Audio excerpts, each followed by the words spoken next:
She married Korea's most feared mafia boss for money. But on their wedding night, she stole $47,000 and took his bedroom. Kang Dae-hyun stood at the altar in Gangnam, his jaw carved from frozen fury. At 33, he had dismantled 3 rival organizations, expanded his logistics empire across East Asia, and never bowed to anyone. Yet here he was, trapped in a silk tuxedo by Brioni, waiting for a woman he had never wanted. His grandfather, the retired Gujiak of a quietly powerful Busan syndicate, had made the deal 6 months ago. An alliance with Julian Laurent, a rising Afro-Asian investment group founder based in Seoul. The condition? Marriage to Julian's daughter. A daughter who was not Korean, not even Asian. A daughter who, according to the dossier on his phone, was born in Illinois, carried St. Lucian bloodlines, and had never stepped foot in Korea until 3 weeks ago. Dae-hyun had argued, raged in the controlled way he did everything. His grandfather simply said, "You need her father's ports. She needs our protection. This is business." Then the doors opened. She walked alone. No father giving her away. No maids adjusting her train. Just her. Sana Laurent, 31 years old. 5 feet 9 inches of deliberate grace. Her skin was the color of warm espresso under soft light. High cheekbones. A sharp, intelligent jaw. Full lips painted deep plum. Her eyes held the confidence of someone who had already calculated every exit, every escape route, every dollar. "I didn't marry for love," she would later tell a reporter. "I married for leverage. But that came later." Right now, she walked toward him in smoky charcoal silk that moved like liquid shadow. No veil. No innocence. Diamond studs caught the light. Her hair was cropped into a precision fade on one side, the other swept into glossy finger waves. She did not smile at Dae-hyun. She looked at him the way one examines a balance sheet. The priest began. Dae-hyun's voice was flat. Sana's voice was low, melodic, with a Midwestern undertone wrapped in Caribbean warmth. When it was over, his grandfather nodded once. The lieutenants clapped politely. The reception lasted exactly 42 minutes. Sana ate nothing. She held sparkling water, posed for 3 photos, and disappeared into the powder room.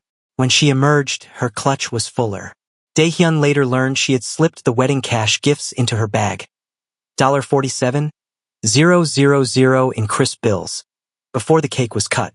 But she was hiding something. He didn't know it yet. Their first conversation as spouses happened in the back of his Mercedes GLE Coupe 63. Black exterior, red interior. The leather smelled of rich aniline and his cologne, oud, bergamot, cold smoke. She sat in the rear passenger seat, leaving the middle empty. He sat opposite her. "You don't speak much," he said in Korean. She replied in flawless Korean, accent precise but too perfect, learned from a textbook. "I speak when there is profit in it." He studied her. Dark tailored pantsuit by the row. Cream silk shell. Manolo Blahnik heels in matte nude. "You know this marriage isn't real." Sana finally looked at him. Her eyes were aged bourbon, amber with flecks of gold. "Of course it's real. It's registered. It has tax implications. It's a binding contract." A pause. "But you mean emotionally?" "No, I'm not confused about that. Men confuse beauty with obedience." She had written in a journal he would find months later. "I am neither obedient nor confused." Dae-hyun felt irritation. She was too calm, too composed. "I'd like to see the apartment," she said. "Not our apartment. The apartment." He took her to the penthouse in Cheongdam-dong. 4,000 square feet of glass and marble. She walked through every room, checked the water pressure, opened every closet. Then she pointed to the primary bedroom. "I'll take this one. You take the guest suite." "Excuse me? You don't want to share a bed with me." "I don't want to share with you." She unclasped her earrings. "You cover household expenses, security, and vehicle access. I'll need the Mercedes twice a week." Dae-hyun folded his arms. 6'1". Lean, broad-shouldered. A face women called devastating, sharp nose, angular jaw, eyes so dark they looked black. He wore a custom Zegna suit, navy with a subtle window pane, no tie. "You've planned this." I've planned my life since I was 12. She placed the earrings into a velvet pouch. You're not the variable. You're the constant. The marriage lasts 3 years. After that, I walk with the shares my father transferred, the Gangnam property, and 2% of your logistics revenue for 18 months as spousal transition fees. Dae-hyun stared at her. She stared back, unblinking. That night, he stood in the guest suite and stared at the western sky. He could hear her moving in the primary bedroom. Suitcase thuds, hanger clicks, then silence. At 11 p.m., she walked past his door in a silk robe the color of burnt sienna, hair wrapped in a cream turban. She did not look at him. "Good night, Mr. Kong. Good night, Mrs. Kong." She paused. Just a fraction. Then she continued walking. He waited for her to correct him. She never did. And that was the first unsettling thing about Sana Loran. She never corrected him. She never asked for warmth. She never begged. She simply calculated. Later that night, alone in his room, he opened the security feed from the living room. Not to watch her, he told himself, but to ensure safety.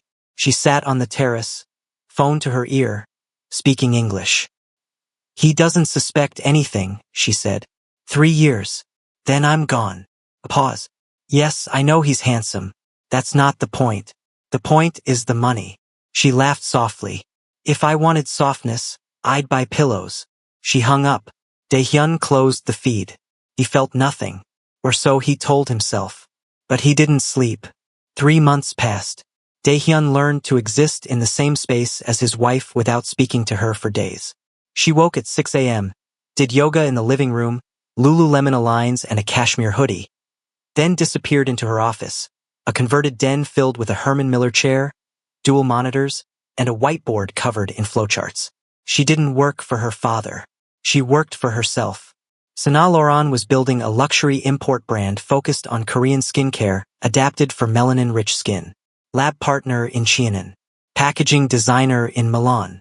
A silent investor she refused to name. Dae-hyun's security team monitored everything. Not to control her, to protect her. His enemies had a habit of targeting people he loved. He did not love Sana. But she was a Kong now. One Tuesday evening, he came home to find her on the terrace. Phone pressed to her ear, laughing. A real laugh, rich, throaty, unrestrained. She wore a Moschino jumpsuit in matte black, sleeves ruched, waist cinched with a gold chain belt. Her feet were bare. Her toenails were deep burgundy. "No, tell him I'll sign the lease on Thursday," she said. "And remind him that if the Gangnam flagship doesn't open by March, the penalty clause doubles." She hung up, saw him, didn't flinch. "You're home early." The meeting ended. She tilted her head. "Are you asking as a husband or as a host? Does it matter?" "It does to my calendar. If it's business, I have 30 minutes at 8 p.m. If it's personal, I have no availability." Dae-hyun felt something hot crawl up his spine. "What personal life do you have? You go to the lab, meet suppliers, come home. You don't have friends here." "I have 12,000 followers on a private Instagram account where I review hotel minibars," she said flatly. "That's personal enough." She walked past him. He caught her perfume, saffron, sandalwood, something smoky. That night he ate alone. Michelin-starred meal from his private chef. Sana ate in her room. Arugula, shaved fennel, walnuts, lemon vinaigrette. No carbs. No sugar. At 10 p.m., she knocked on his door. He opened it. She held a tablet. "I need you to approve the security detail for the flagship launch. Your men are efficient, but they dress like they're going to a funeral. Navy or charcoal. No black. You want to style my security team. I want my investors to feel safe, not arrested." She handed him the tablet. "Also, the penthouse needs new drapes. The current ones are depressing. I've selected 3 options from a textile house in Como." He looked at the screen. Drapes in ivory bamboo silk, muted celadone, and deep terracotta. The terracotta. Interesting. I expected celadone. I don't like being predictable. She almost smiled. Noted. She left. He watched her go. Her pajamas were a matching set from Sleeper. Feather-trimmed cuffs in mauve linen. The next morning, He found coffee on his nightstand. Americano, extra shot, no sugar, perfect temperature. His order. She had never asked what he drank. He texted, "How did you know?" Her reply came 2 hours later. "Your credit card statement. December. You bought coffee 17 times. He typed back, "That's invasive." She replied, "That's marriage." "I'm joking." Mostly. Daehyun laughed. Alone. In his car. His driver pretended not to notice. Then one night he couldn't sleep. He walked to the living room at 2 a.m. Her door was slightly open. She was asleep on her side, one hand under her pillow, her hair loose across the white pillowcase. She looked softer than he had ever seen her. He stood in the doorway for longer than he should have, watching her breathe. He told himself it was security protocol. It was not security protocol. The next day, a mail supplier visited her office. Italian, tall, too familiar with her personal space. He laughed at something she said, touched her arm. Daehyun watched from the kitchen, coffee mug frozen halfway to his lips. He didn't say anything, but later he asked his head of security for the man's full background check. Standard protocol, he said. It was not standard protocol. He started buying her favorite tea, Jasmine Silver Needle, and leaving it in the kitchen without comment. He noticed when she skipped lunch and ordered her favorite salad from the place 2 blocks away. He noticed when she was tired, when she was stressed, when she had been crying, though she would never admit the last one. "You're staring," she said one evening, not looking up from her laptop. "I'm observing." Men observe. Women calculate. She finally looked at him. Learn the difference. Then someone from his past returned. Her name was Yoon Jia, his ex-fiancée. The woman who had walked away 3 years ago because she couldn't handle the life. Now she was back, standing in his office lobby in a cream silk dress, diamonds at her throat, a smile that said she had made a mistake and wanted to fix it. "Daehyun," she said, reaching for his hand. "I heard you married. I came to congratulate you." He didn't move. "You're late. The wedding was 3 months ago. I want to meet her. Your wife. She doesn't do meetings without appointments." Jia's smile tightened. "I heard she's not Korean. She's from Illinois and St. Lucia, and she's standing behind you." Sana had materialized in the doorway. She wore a Tom Brown skirt suit in heather gray, knee-high boots in matte black, her hair in a sleek low ponytail. No diamonds today, just a single gold cuff on her wrist. Jia turned, looked Sana up and down, the way women do when they are measuring. "You're temporary," Jia said quietly. Sana smiled. It was the coldest thing Daehyun had ever seen. "Then why am I wearing his ring?" She held up her left hand. The diamond caught the light. Jia's face flickered. "I'll see myself out," Jia said. "Please do," Sana replied. The door closed. Daehyun looked at his wife. She looked at him. "You don't wear a ring," he said. "You don't even own one." "I bought one this morning." She slipped it off. A 7-carat emerald-cut diamond. "I saw her car outside. I assumed." "You assumed correctly." She nodded once, turned, walked away. "Sana." She paused but didn't turn. "Thank you." She said nothing, walked into her office, closed the door. That night he heard her on the phone again, but this time her voice was different. "I could leave tomorrow and feel nothing," she said. A long pause. "I know I'm lying. That's the problem." He walked away before she could see him. Winter in Seoul. Sana's brand, Laurentic, prepared for its flagship opening. The space was white oak floors, custom brass shelving, lighting designed by a former opera stage manager. 47 skincare products formulated for melanin-rich skin using Korean ingredients. Daehyun attended the private preview because she asked. He stood beside her for 2 hours while she greeted 50 guests.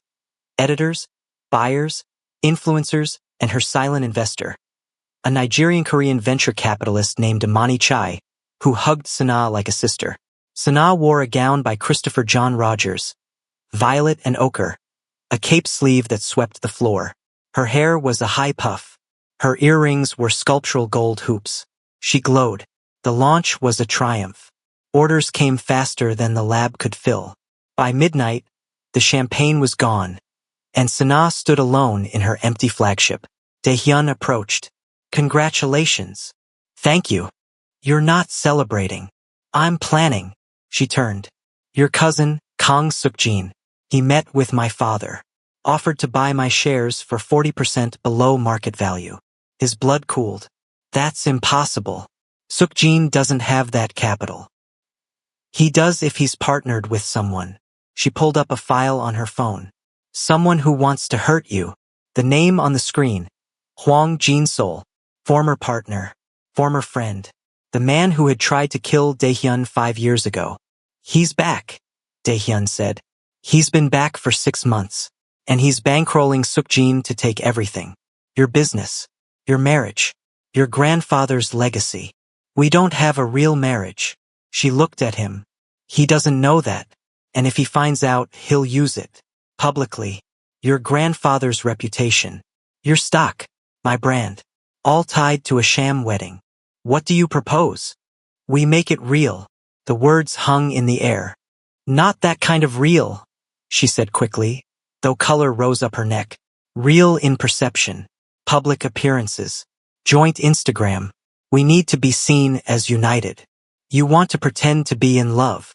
I want to perform partnership at the highest level. This is a hostile takeover defense. The asset is our marriage. Fine, he said. But if we're performing, you come to my events. You let me open doors for you. You let people believe I'm slightly possessive. That's very traditional. That's very convincing. Sana's lips curved. You're learning. I'm a fast learner. The performance began 3 days later. First event. A charity gala.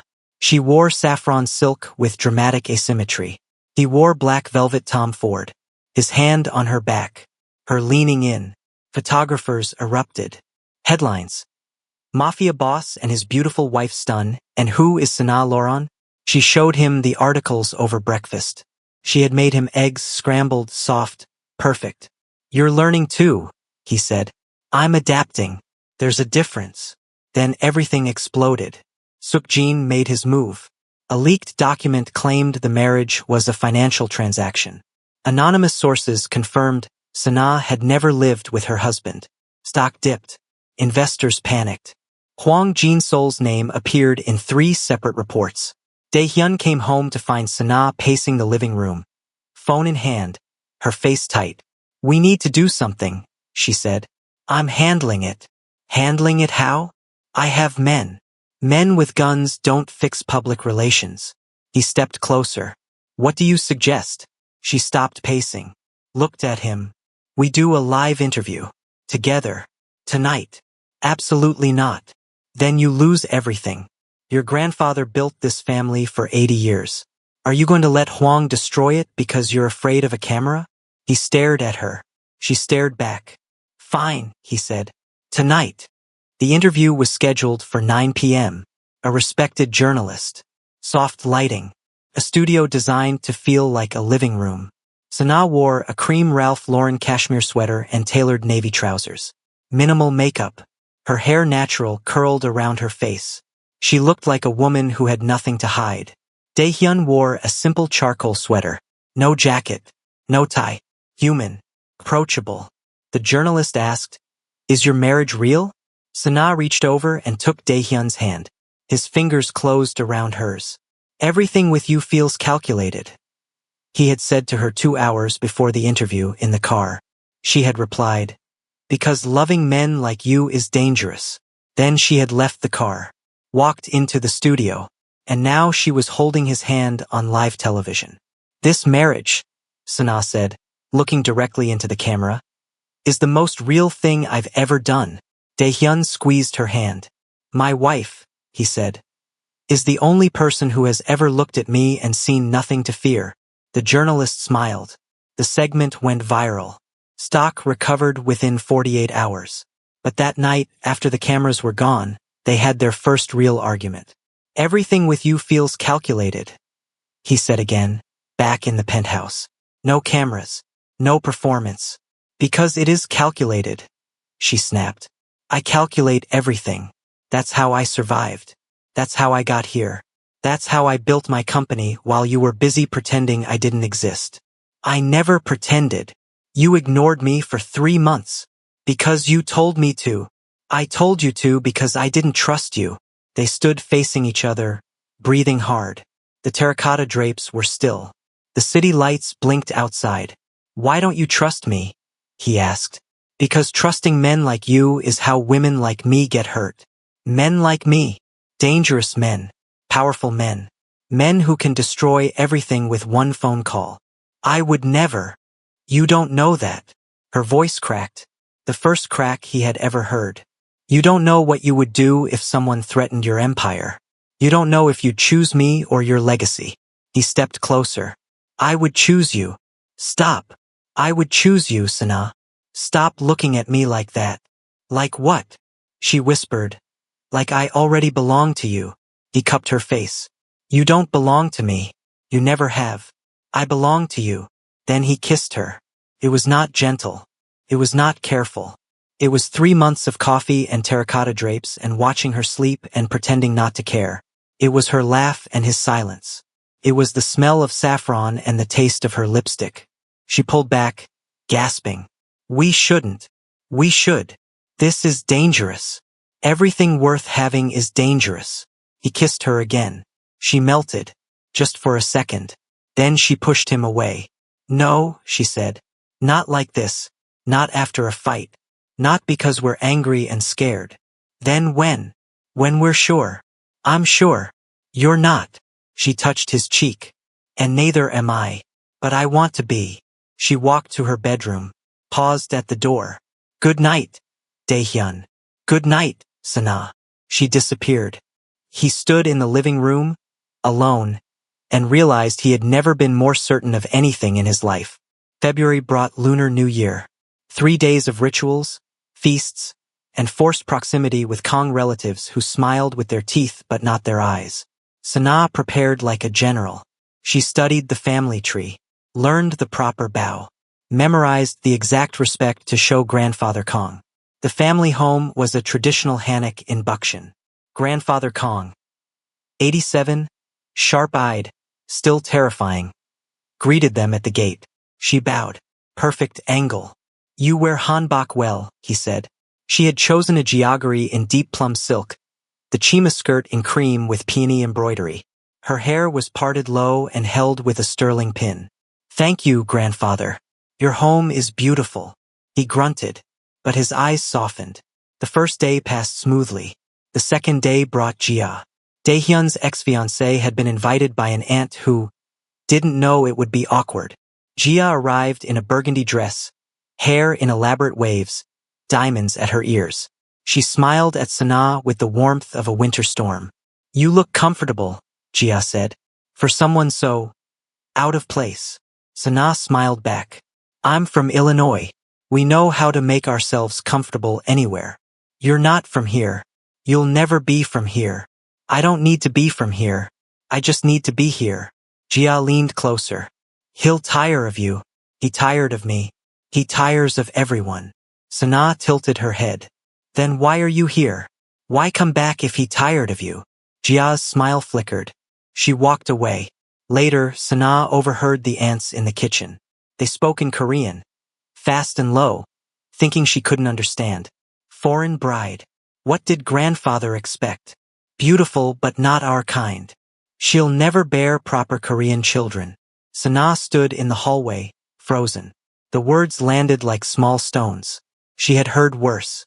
In Illinois, in New York, in London. She had built a career on ignoring such words. But tonight, in this house, wearing this hanbok, trying so hard, they landed differently. She walked to the courtyard, sat under the pine tree, and cried.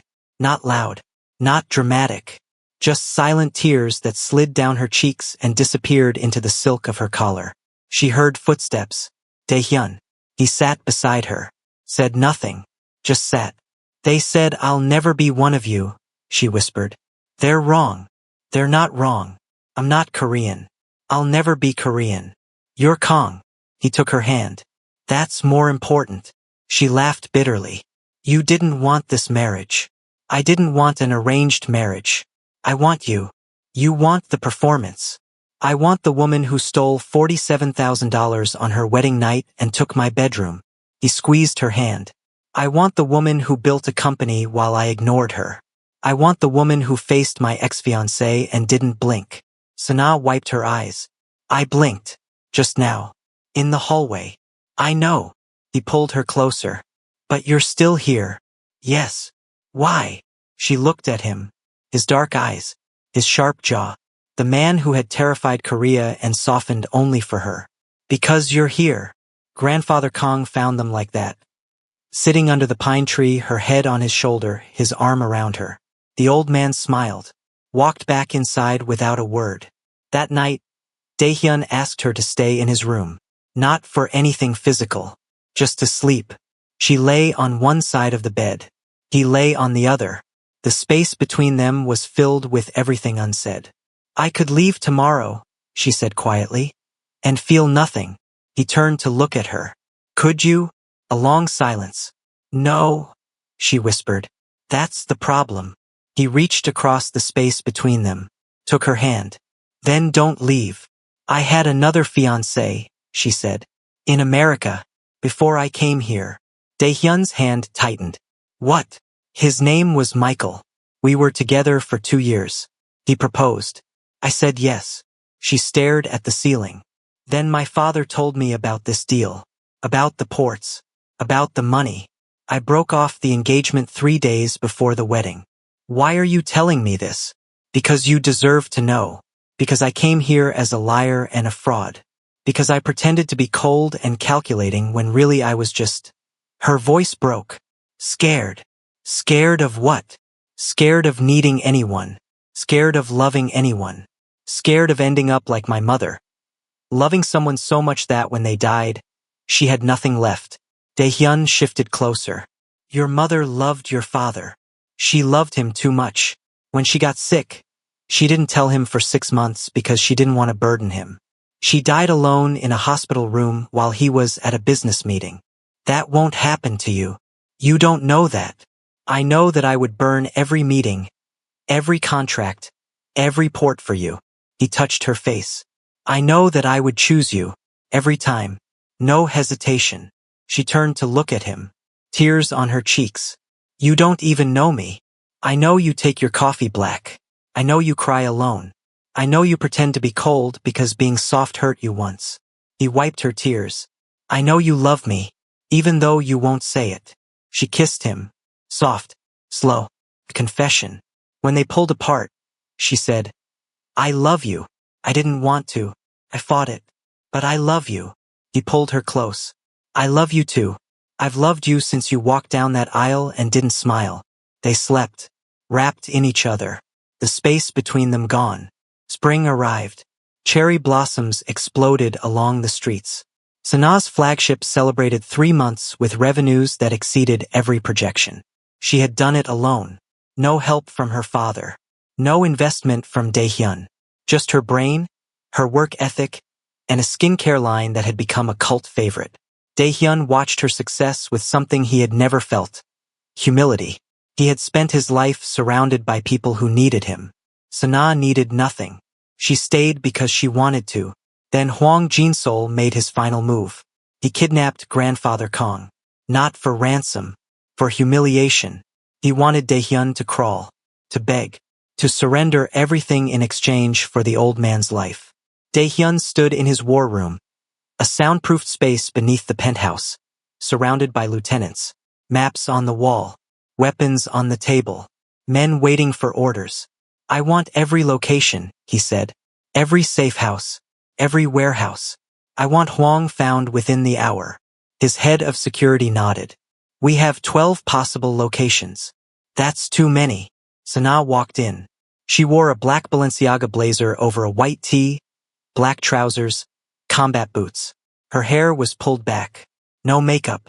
She looked like a soldier. I found him, she said. Everyone turned. I have a contact in Busan. Hwang is at an abandoned textile factory in Incheon. 45 minutes from here. 20 guards. 3 exits. Daehyun stared at her. How? I've been tracking him for 6 months. I told you. I don't let anyone hurt what's mine. He crossed the room, took her face in his hands. You stay here. No. You stay here, Sana. This is my fight. Grandfather is my family too. Her voice was steel. I'm coming. He wanted to argue, but he saw her face. Saw the same stubbornness that had built an empire, stolen $47,000, and made him fall in love. Stay behind me, he said. Always behind me. Fine. The convoy left at midnight. 3 Mercedes GLE coupes. Black exterior. Red interior. Daehyun and Sana in the middle car. The factory was dark. Broken windows. Graffiti. The smell of rust and rain from the night before. Daehyun moved like smoke. His men flanked him. Sana stayed behind him, close enough to touch, far enough to be safe. The first guard fell silently. The second. The third. Then Hwang appeared. Grandfather Kong on his knees, hands bound, mouth taped. Hwang held a blade to the old man's throat. Daehyun, Hwang said, smiling. You came. Let him go. Give me everything. The ports. The company. The wife. Hwang looked at Sana. Especially the wife. She's beautiful. I understand why you're obsessed. Daehyun stepped forward. Let him go, or I will kill you slowly. You're not in a position. Sana moved. Later, Daehyun would rewatch the security footage 100 times. She didn't run. She didn't scream. She simply stepped out from behind him, walked toward Hwang, and said, You've never met anyone like me. Hwang laughed. A woman with a mouth. A woman with a plan. She reached into her blazer, pulled out a small device, pressed a button. Every light in the factory exploded into blinding white. Hwang dropped the blade, hands flying to his eyes. Grandfather Kong crawled away. Daehyun's men moved in. It was over in 11 seconds. Hwang was on the ground, disarmed, surrounded. Grandfather Kong was safe. Sana stood in the center of the chaos, the device still in her hand. What was that? Daehyun asked. Military-grade flash device. I told you.